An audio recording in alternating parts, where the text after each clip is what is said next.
Welcome to Vedanta Bhakti Pravachan channel. In this chapter number 35, in Sai Satcharitra, Hemadpant describing the below things. In spiritual matters or endeavors, sectarianism is the greatest bar to our progress. Those who believe that God is without form are heard saying that to believe that God is with the form of an illusion and that the saints are only human beings, then why should they bow down their heads before them and offer dakshina?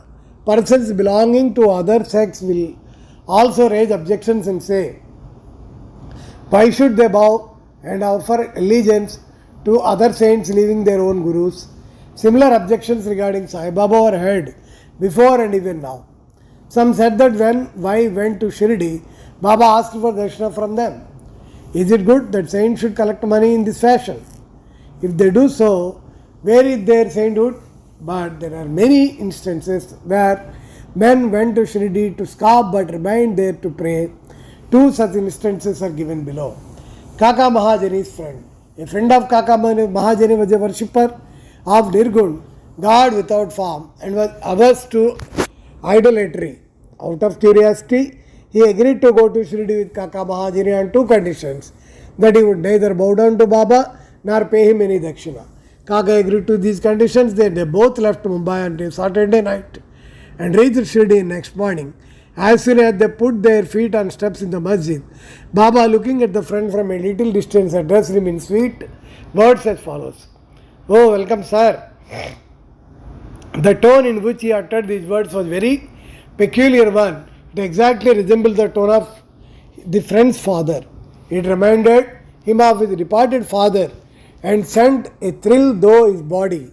With what an enchanting power the tone had. Being surprised, the friend said, "There is no doubt the voice of my father."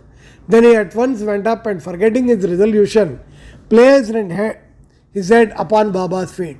Then Baba asked for dakshina twice, once in the morning and again at noon, at the time of their taking leave, but he asked it from Kaka only and not from the friend. The latter whispered to Kaka, "Baba asked for dakshina from you twice. I am with you, why does he ignore me?" He asked Baba yourself, was Kaka's reply. Baba asked Kaka what his friend was whispering.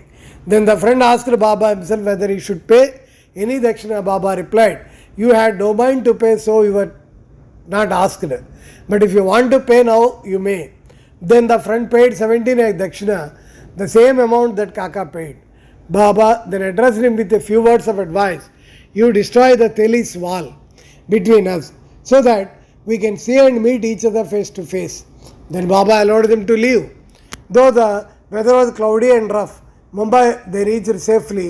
When they reached home and opened the door and windows of his house, he found two sparrows dead on the ground and one just flying out through a window.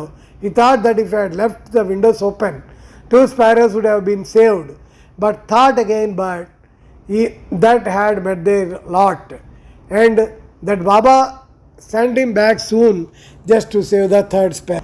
Kaka Mahajani's master.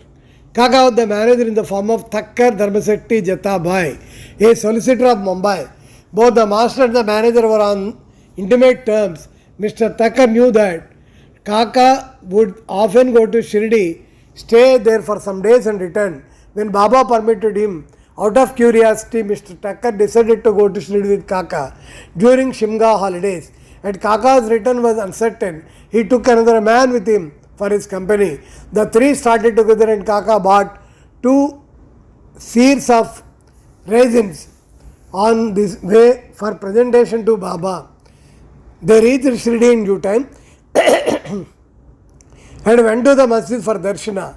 Baba Sahib Thakkar was also there, and Mr. Thakkar asked him why he came there for darshan. Thakkar replied, Mr. Thakkar asked if miracles took place there. Thakkar replied that it was not the concern.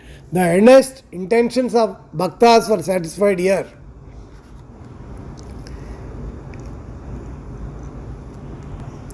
Then Kaka prostrated himself before Baba and offered the raisins to him. Baba ordered him to be distributed. Mr. Thakkar also got a few of them. He did not want to have the raisins as he was advised by his doctor not to eat them without washing and cleaning them. So then he fixed. He did not want to eat them, nor could he reject them. To keep up formalities, he put them into his mouth, but did not know what to do with the seeds. He could not spit them out of the floor of the masjid, so he pocketed them against his wish. He then said in his mind that if Baba was a saint, how could he be ignored of the dislike for the raisins? And how could he force them on him? When this thought arose in this mind, Baba again gave him some more raisins. He could not eat them but held them in his hand. Then Baba asked him to eat them. He obeyed and found to his surprise that they are seedless. He wanted to see miracles, and there was one. He knew that Baba read his thought and as per his wish converted raisins into seedless grapes. What a wonderful power! Again to test further, he asked Tarkad, who was sitting by and who has got some raisins. What kind of grapes you got? He replied. The variety of with seeds. Mr. Thakkar was still more surprised to hear this. Then to confirm his faith further, Thakkar thought in his mind that Baba was the real saint. The raisins should be now given to Kaka first. Reading the thought also, Baba ordered that distribution should be commenced from Kaka. This proofs were sufficient for Thakkar. Then Shama introduced Mr. Thakkar as the master of Kaka, upon which Baba said he could be his master. He has got a different master other. Kaka appreciated his reply. After forgetting his resolve, Thakkar saluted Baba and returned to the Vada. After the noon arati was over, they all went to the masjid for taking Baba's leave for their departure. Shama spoke for them. Baba then spoke as follows. There was a fickle-minded gentleman. He had health and wealth and was fired from the both physical and mental afflictions. But he took on needless anxieties and burdens and wandered hither and thither, thus losing his peace of mind. Sometimes he dropped the burdens and at other times carried them again. His mind knew no steadiness. On seeing his tale, I took pity on him and said, now keep your faith on one place you like. Why roam like this? Thakkar at once understood that this was an exact description of himself. He wished the Kaka should also return with him, but no one expected that Kaka would be allowed to leave Shirdi so soon. Baba read this thought also permitted Kaka to return with his master. Then Baba asked Kaka for 15 rupees as dakshina and received it. He said, he take 1 rupee as dakshina from anybody, I have to return them tenfold to him. I never take anything gratis.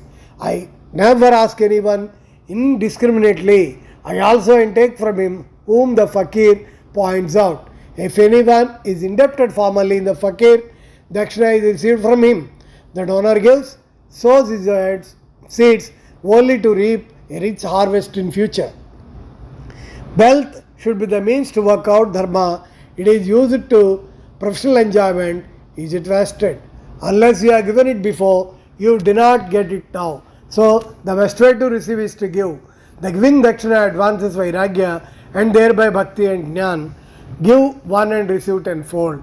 On hearing these words, Mr. Thakkar himself gave 15 rupees in Baba's hand, forgetting his earlier resolve not to do so. He thought it was good that he came to Shirdi, all his doubts were solved and he learned so much.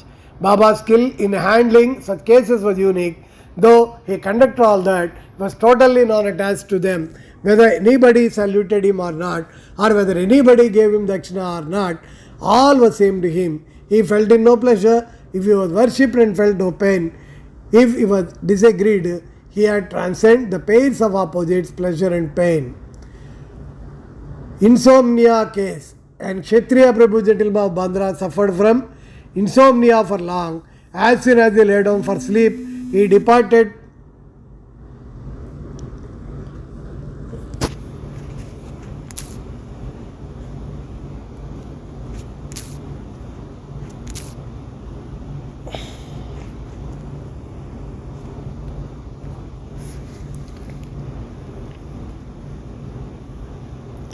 Father appeared to him in his dream, abused and scolded him severely. This disturbed his sleep and made him restless the whole night. Every night this went on and the man did not know what to do. One day he consulted a devotee of Baba in this respect. He recommended the Udi as the only infallible remedy to know. He gave him some of the woody and asked him to apply a little on his forehead before going to bed and keep the woody packet under his pillow. He tried this remedy and found to his great surprise and joy that he had a sound sleep and there was no disturbance of any kind. He continued the remedy and always remembered Sai. Then he got a picture of Sai Baba which he hung on the wall near this pillow and started worshipping in deity, and on Thursdays offered garland, Naivedya, etc. Then he got well and forgot his trouble altogether. Balaji Patil Nevaskar. This man was a great devotee of Baba. He rendered excellent and selfless service. Every day he swept and kept clean all the passages and streets in Shirdi, though which Baba passed in his daily routine. After him this work was done equally well by another devotee, Radhakrishna Mai, and after by Abdullah. When Balaji reaped his corner every year, he brought the whole quantity and presented it to Baba. He returned with that. Baba gave him back and maintained himself and his family with it. The course was followed by him for many years and after him by son also. Power and efficacy of Woody. Once it happened that on Balaji's death anniversary, a certain number of guests were invited and the dinner was prepared for them. But at dinner time, it was found that thrice the number of people invited turned up. Mrs. Nevaskar was in a fix. She thought that the food would not be sufficient for the people assembled and it fell short. The honor of the family would be at stake. Her mother-in-law comforted her by saying, "Don't be afraid. It is not ours but Sai's food. Cover every vessel with cloth, putting some woody on it, and serve from the same vessel with the cloth. Putting some of woody and serve with the same without opening it. Sai will save us from ignominy." She did as she was advised, and it was found to the surprise and joy that not only did the food suffice for all, but plenty of it remained after serving. As one feels intently, so he realizes accordingly, was proved in this case. Sai appearing as serpent. Once Raghu Patil of Shirdi went to Balaji Patil at Tevas. That evening he found that a serpent entered the cowshed hissing. All the cattle were afraid and became restless. The inmate of the house were frightened, but Balaji thought that it was Sai who appeared in his house as a serpent. Without being afraid in the least, he brought a cup of milk and placing it before a serpent and said, "Baba, why do you hiss like this? Do you want to frighten us? Take this cup of milk and drink it with a calm mind." Saying this, he sat down close by. The other members were frightened, did not know what to do. In a short time, the serpent disappeared of its own and nobody knew where it went.